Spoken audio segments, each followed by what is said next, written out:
Place à la cérémonie du diplôme 2009.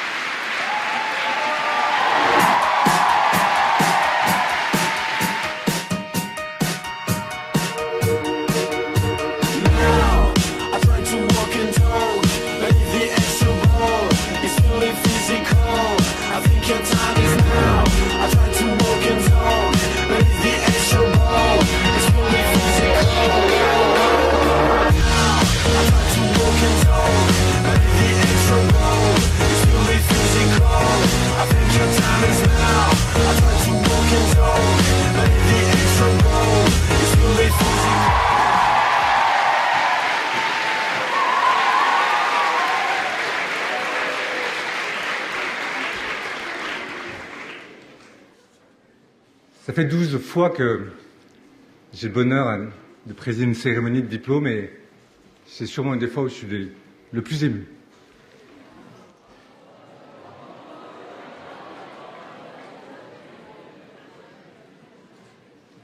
Tonight, Justice Ginsburg, we are extraordinarily honored because you are here at Sciences Po with the soon-to-be alumni, the promotion 2009. And for us, specifically at Sciences Po, your vision, your career, your involvement, your caring of people means a lot. Please give a warm welcome to Justice Ruth Bader Ginsburg.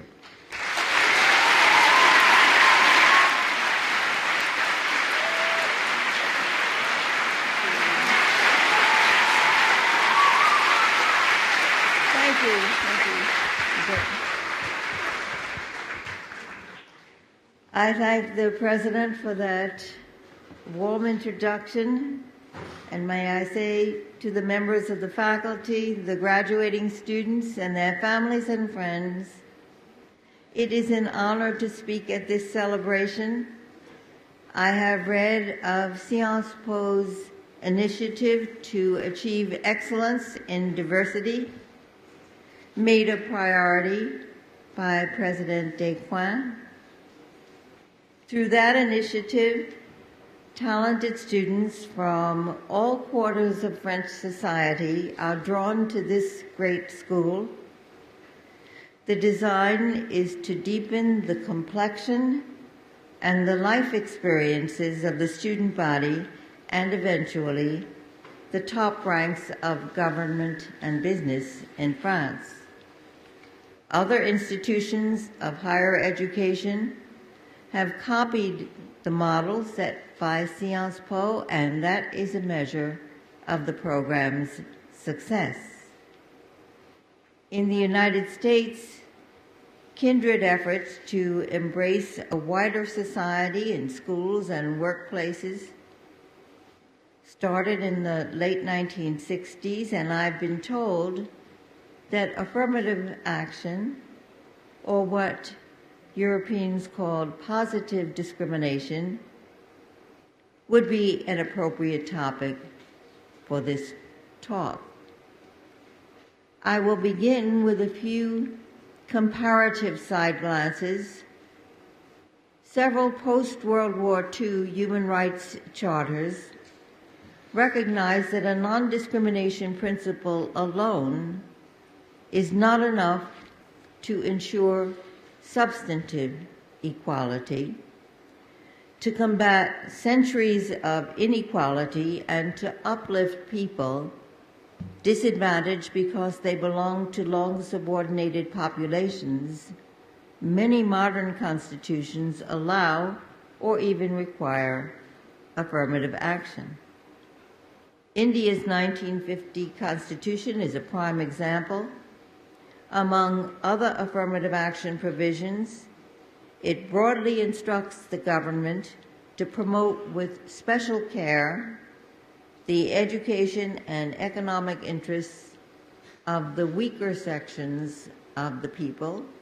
And for another example, South Africa's 1996 Constitution provides that to promote achievement of equality, legislative and other measures may be taken to protect or advance persons or categories of persons disadvantaged by unfair discrimination.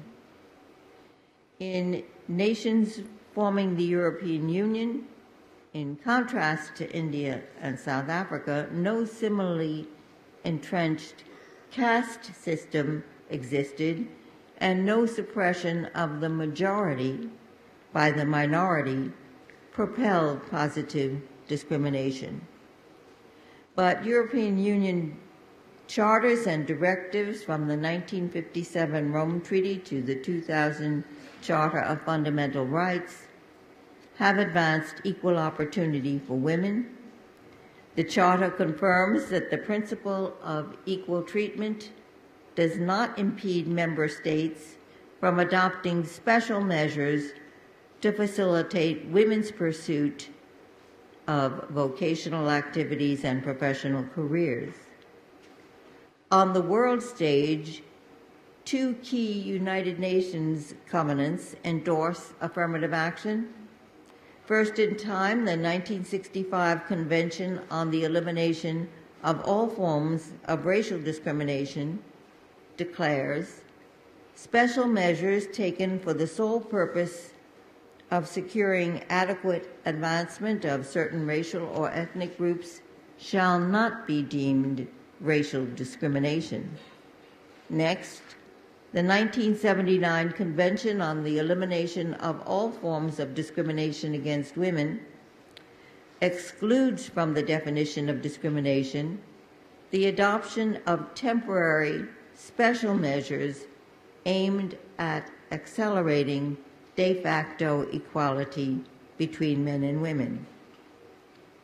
The constitutions of the United States and France contain no provisions resembling the two I have just read.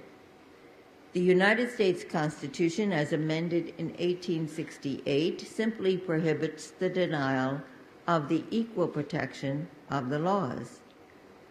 And the 1958 Constitution of France states in Article 1 a more precise principle. It declares the equality of citizens without distinction of origin, race, or religion. In keeping with that declaration and French tradition, I am told, no law or policy in France describes individuals or groups by race or ethnicity.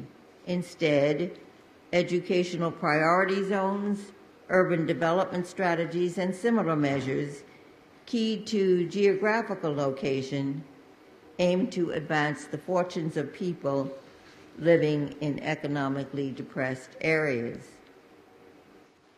Having barely sketched some prescriptions on equality nationally and internationally, I will devote the remainder of my remarks to some of the endeavors to make the equality ideal more than aspirational in the land in which I live and work, the United States. Affirmative action efforts in the United States reflect distinctive aspects of our history. All people residing in France proper qualified for citizenship without regard to race or religion following the Revolution. But in the United States, slavery persisted in the South until outlawed by our Civil War and an 1865 constitutional amendment.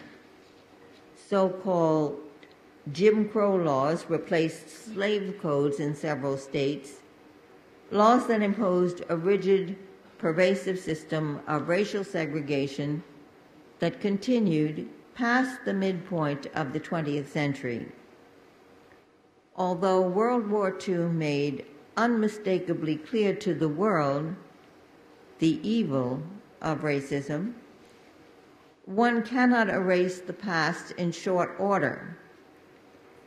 In the wake of a system of racial caste only recently ended, President Lyndon Johnson told the nation in 1965, "Freedom is not enough. You do not wipe out the scars of centuries by saying, 'Now you are free to go where you want, do as you desire, elect your leaders.'" Affirmative action in the United States has had a seesaw, an up and down history. The term was coined in 1961, but implementation of the concept did not shift into high gear until the administration of Republican President Richard Nixon. In 1969, Nixon's Labor Department published its path-marking Philadelphia Plan, in large part to combat high rates of unemployment among African American men and to break down nepotism in the construction trades. The plan required construction enterprises that held contracts with the government to set goals and timetables for hiring minority workers. Enterprises that failed to comply risked termination of their government contracts. Within just a few years, the model was extended to cover the whole of the United States and all government contracts, including those held by universities. Coverage was also expanded to include women as well as racial and ethnic minorities. I was the beneficiary of the Nixon administration's affirmative action effort when, in 1972, I was engaged by Columbia University as the first woman ever to hold a tenured position on the law faculty. During the period the administration was promoting affirmative action, the Supreme Court supplied important guidance on the scope of Title VII of the 1964 Civil Rights Act, the nation's principal law on anti-discrimination in employment. Title VII prohibits discrimination by employers, private and public, on the basis of race, color, religion, sex, or national origin. In Griggs v. Duke Power Company, a 1971 decision, the Supreme Court unanimously ruled that Title VII outlawed not only overt discrimination, but also practices fair in form but discriminatory in operation, practices that had a disparate impact on minority group members or women. Merely stopping intentional discrimination, the court acknowledged, would not accomplish Congress's objective. To open doors, employers had to examine their employment practices and eliminate requirements that screened out minorities and women unless the practice was manifestly related to job performance necessary to the safe and efficient operation of the business. The Griggs case itself involved a high school diploma requirement even for the lowest level jobs, jobs that could be performed perfectly well by people who could not meet that measure. In the state where Duke Power maintained its plant, North Carolina, most African Americans in the 1970s were not high school graduates. A host of exclusionary practices were dropped as a result of the Griggs disparate impact ruling. For example, height or weightlifting requirements for piloting planes or police officers' jobs, requirements that very few women could meet. The disparate impact or indirect discrimination concept reached selection criteria that operated as built-in headwinds for minorities or women, but the Griggs decision did not address the question whether express preferences could be given to minorities by employers or educational institutions. The United States Supreme Court first ruled on the constitutionality of preferential systems in a university setting in 1978. The case, Regents of the University of California against Bakke, involved a challenge by a disappointed white male applicant to a California medical school. The school's affirmative action plan reserved 16 out of 100 places in the entering class for members of minority groups. Dividing 5-4, the court held that the reservation violated the Constitution's equal protection principle. I should clarify that in United States courts, unlike French courts, all appellate judges, courts of appeals, the Supreme Court, are free to file dissenting opinions or even separate concurring opinions that are published together with the opinion of the court.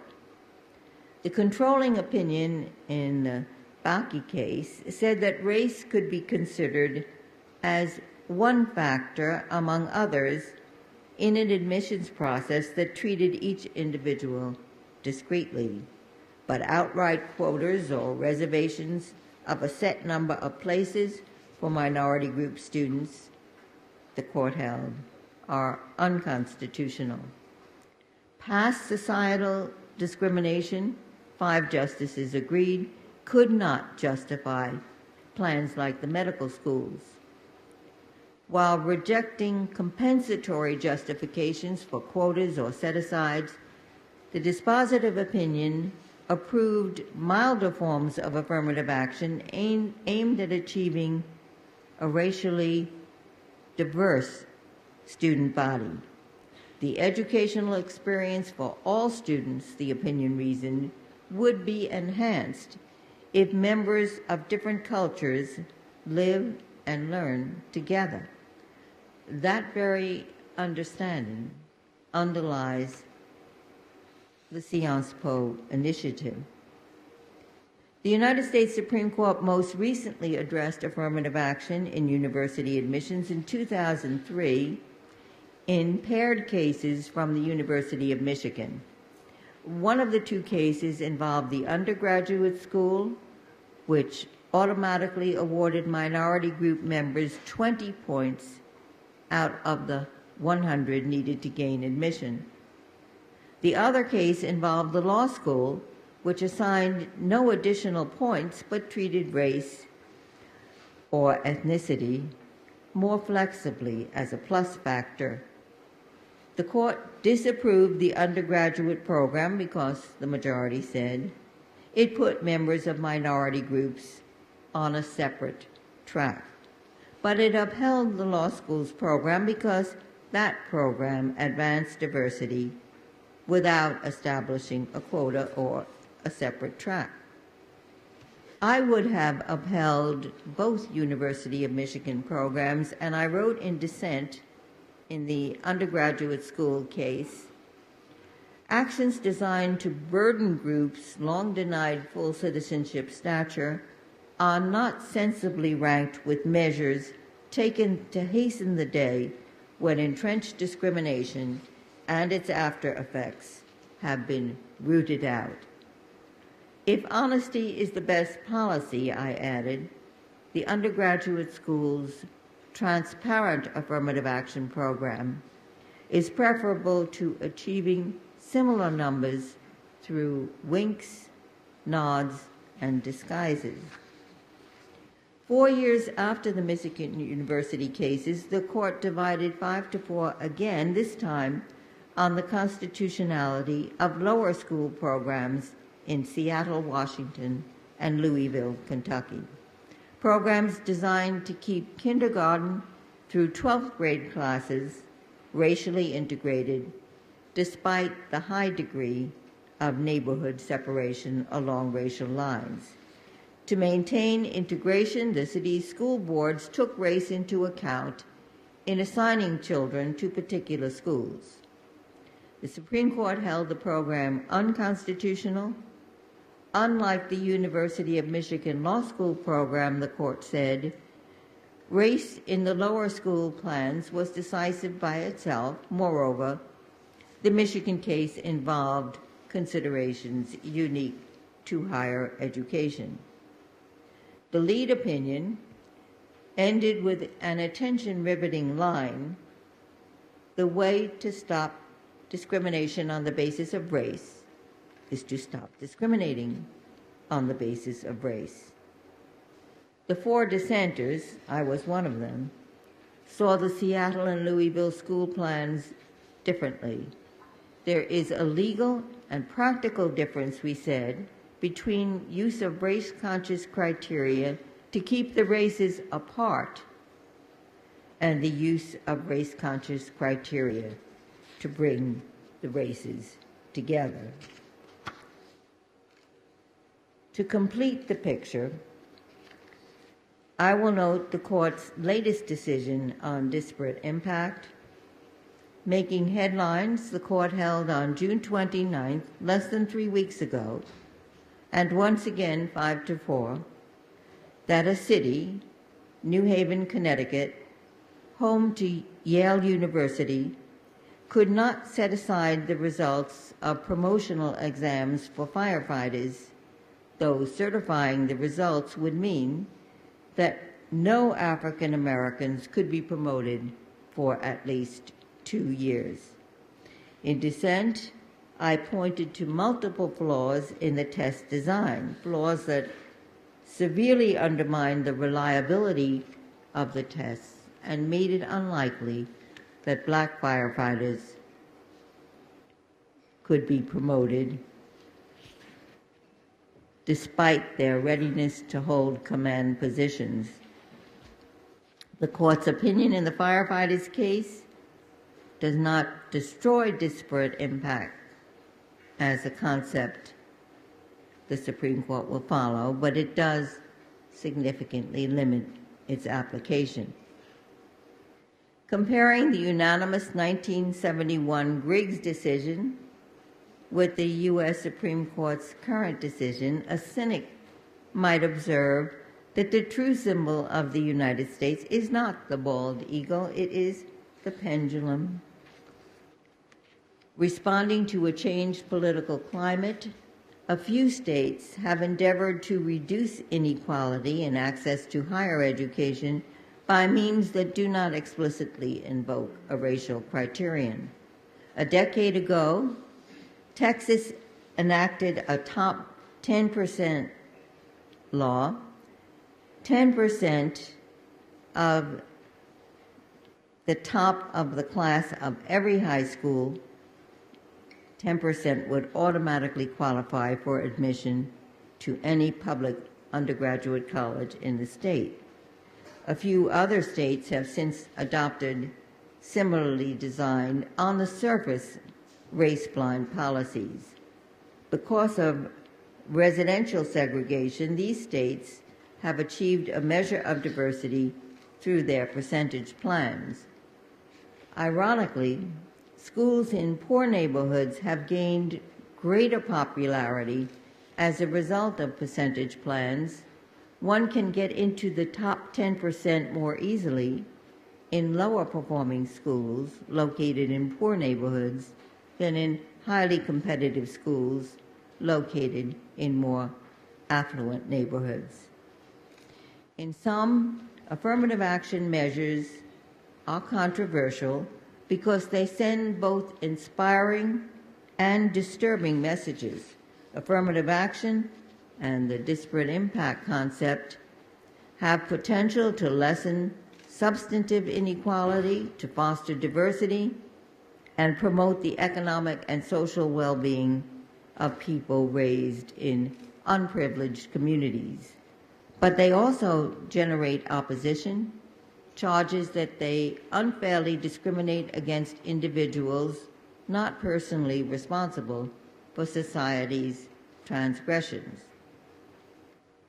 I do not downplay the opposition, but balancing the pros and cons, I subscribe to what Justice O'Connor wrote in the Michigan Law School case. To cultivate leaders with legitimacy in the eyes of the citizenry, the path to leadership must be visibly open to talented individuals of every race and ethnicity. Effective participation by members of minority groups and women in the civil life of our nation is essential if the dream of one nation individual is to be realized. We will all profit from a more diverse, inclusive society, understanding, accommodating, even celebrating our differences while pulling together for the common good.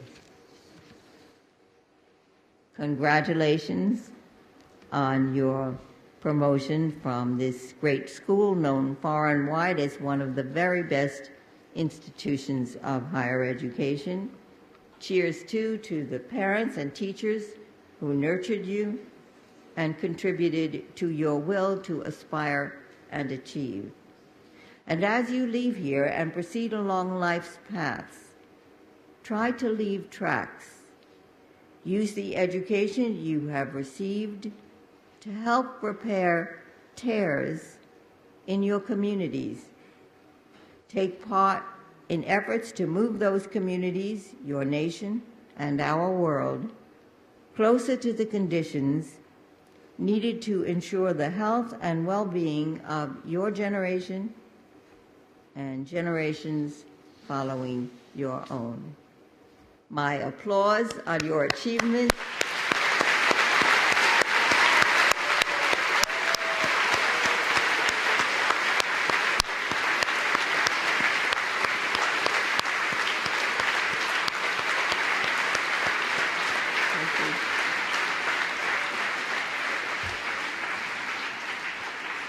You have my every good wish.